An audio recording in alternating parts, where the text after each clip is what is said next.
घरात अन्न कमी पडतंय, पैशांची टंचाई थांबत नाही. देवघरात आजच करा छोटासा बदल. अन्नपूर्णा मातेची कृपा, वर्षभर धान्य आणि संपत्तीची बरसात.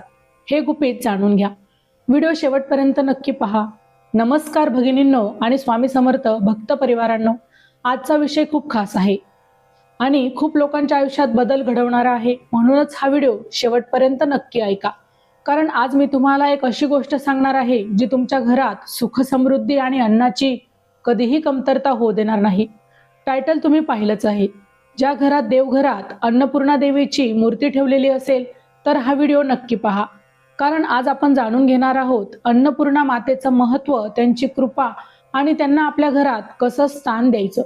मित्रांनो, जर तुम्ही स्वामी समर्थ भक्त असाल किंवा तुमच्या घरात सतत पैशांची अडचण येत असेल, अन्न कमी पडत असेल किंवा घरात शांतता नसल्यासारखं वाटत असेल तर हा व्हिडिओ तुमच्यासाठीच आहे. आधी एक छोटंसं काम करा. व्हिडिओला लाईक करा, चॅनलला सबस्क्राईब करा आणि कमेंटमध्ये लिहा जय अन्नपूर्णा माता. चला तर मग आजच्या व्हिडिओला सुरुवात करूया. मित्रांनो, अन्नपूर्णा देवी म्हणजे कोण हे आपण आधी समजून घेऊया. अन्नपूर्णा माता हे पार्वती मातेचे एक अत्यंत दिव्य आणि कृपाळू असं रूप आहे. अन्न म्हणजे धान्य आणि पूर्णा म्हणजे पूर्णतः, म्हणजेच ज्या आपल्या भक्तांच्या घरात कधीही अन्नाची कमतरता होऊ देत नाही अशा या अन्नपूर्णा माता आहेत. एक सुंदर कथा आहे जी आपल्याला खूप काही शिकवते. एकदा भगवान शिवांनी पार्वती मातेला विचारलं की या जगातलं सगळं काही माया आहे. हे ऐकून पार्वती माता थोड्या रागावल्या आणि त्यांनी सगळ्या जगातील अन्न अदृश्य केलं. मित्रांनो, कल्पना करा, सगळीकडे उपासमार सुरू झाली, रोग त्रासलेले भुकेले झाले. तेव्हा भगवान शिव स्वतः भिक्षा मागायला निघाले आणि त्यावेळी पार्वती मातेने अन्नपूर्णा रूप धारण करून त्यांना भिक्षा दिली. त्या दिवसापासून अन्नपूर्णा माता या अन्नदात्री म्हणून ओळखल्या जाऊ लागल्या. मित्रांनो, असं मानलं जातं की ज्या घरात अन्नपूर्णा देवीचे वास्तव्य असतं त्या घरात कधीही कोणी भुकेला राहत नाही, त्या घरात नेहमी समाधान असतं, त्या घरात प्रेम असतं आणि सर्वात महत्त्वाचं म्हणजे अन्न आणि धनाची सतत वाढ होत राहते. आता तुम्ही विचार करत असाल की हे खरं आहे का? अन्नपूर्णा देवीची मूर्ती ठेवली तर एवढा फरक पडतो का? तर मित्रांनो, याचे अनेक अनुभव लोकांनी देखील घेतलेले आहे आणि आज मी तुम्हाला ते सगळं या व्हिडिओमध्ये सांगणार आहे.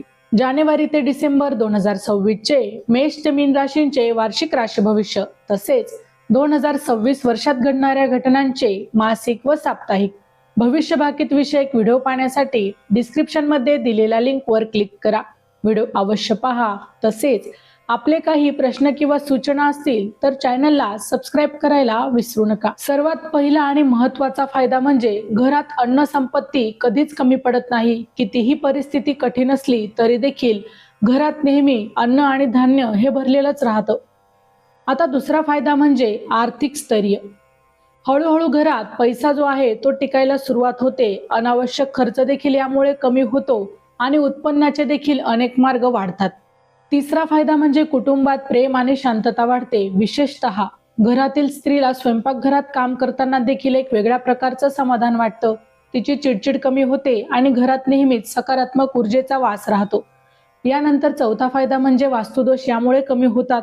जर तुमच्या घरात काही नकारात्मक ऊर्जा असेल तर ती नकारात्मक ऊर्जा देखील हळूहळू दूर होऊ लागते आणि घरात प्रसन्न वातावरण देखील निर्माण होतं. पाचवा आणि महत्त्वाचा फायदा म्हणजे यामुळे आरोग्य सुधारतं. कारण अन्न शुद्ध आणि सकारात्मक ऊर्जेने भरलेलं असतं, त्यामुळे कुटुंबातील सदस्य देखील यामुळे निरोगी राहतात. चॅनलवर येणाऱ्या प्रत्येक अपडेटसाठी आमच्या वेद भविष्याचा या व्हॉट्सअप चॅनलला फॉलो करा. चॅनलची लिंक ही डिस्क्रिप्शन मध्ये दिलेली आहे. मित्रांनो, मी तुम्हाला एक छोटासा अनुभव सांगते. नांदेडमधील एका कुटुंबात नेहमी तांदूळ कमी पडायचे. कितीही आणले तरी ते तांदूळ टिकत नव्हते. घरात सतत तणाव होता.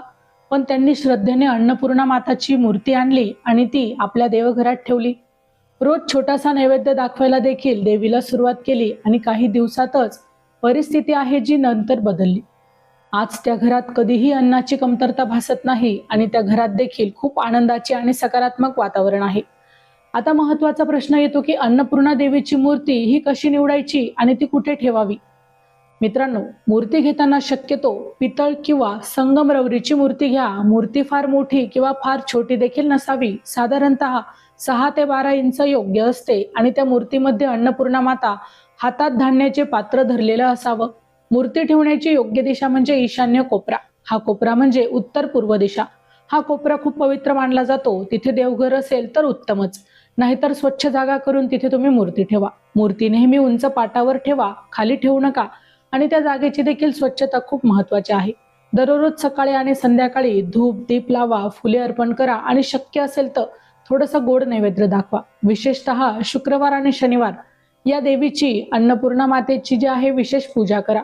जर तुमचे स्वयंपाकघर देवघराच्या जवळ असेल तर खूपच चांगलं, कारण त्यामुळे अन्नावर देखील याचा सकारात्मक ऊर्जा आणि अधिक प्रभाव वाढतो. आता आपण जाणून घेऊया अन्नपूर्णा देवीची सोपी आणि प्रभावी पूजा ही कशी करायची ते. सकाळी लवकर उठून स्नान करून स्वच्छ कपडे घाला आणि शांत मनाने देवासमोर बसा.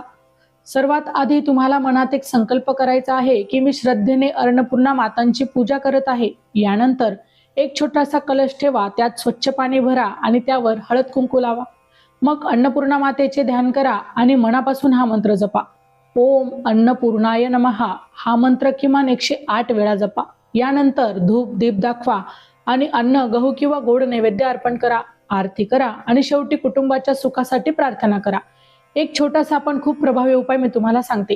रोज 1 मूठ तांदूळ अन्नपूर्णा मातांना अर्पण करा आणि आठवड्यातून एकदा तो तांदूळ गरजू व्यक्तीला दान करा. यामुळे घरात कधीही अन्नाची कमतरता जाणवणार नाही. आणखी एक शक्तिशाली मंत्र आहे जो तुम्ही रोज म्हणू शकता. ओम ह्रीम अन्नपूर्णाय नमः. हा मंत्र तुमच्या घरात सकारात्मक ऊर्जा वाढवतो आणि अन्न आणि धनाची वृद्धी करतो. मित्रांनो, जर तुम्ही स्वामी समर्थ भक्त असाल तर स्वामींच्या फोटोसमोर अन्नपूर्णा मातेची पूजा करा, कारण स्वामी समर्थांना भक्ताच्या अन्नाची सेवा ही खूप प्रिय असते. आता शेवटी काही विशेष उपाय सांगते जे खूप लोकांनी करून पाहिले आहेत आणि त्यांना देखील याचे चांगले परिणाम मिळाले आहेत.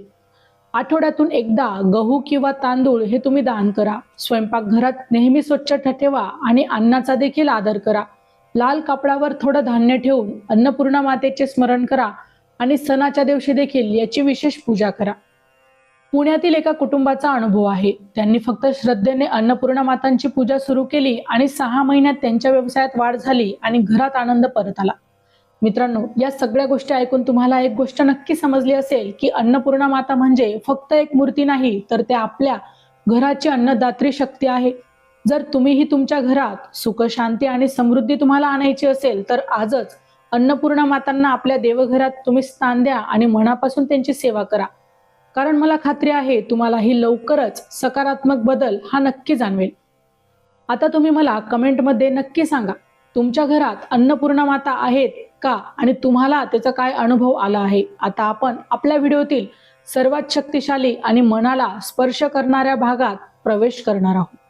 हा भाग तुम्ही मन लावून ऐका आणि शक्य असेल तर डोळे बंद करून या भागाचा अनुभव घ्या.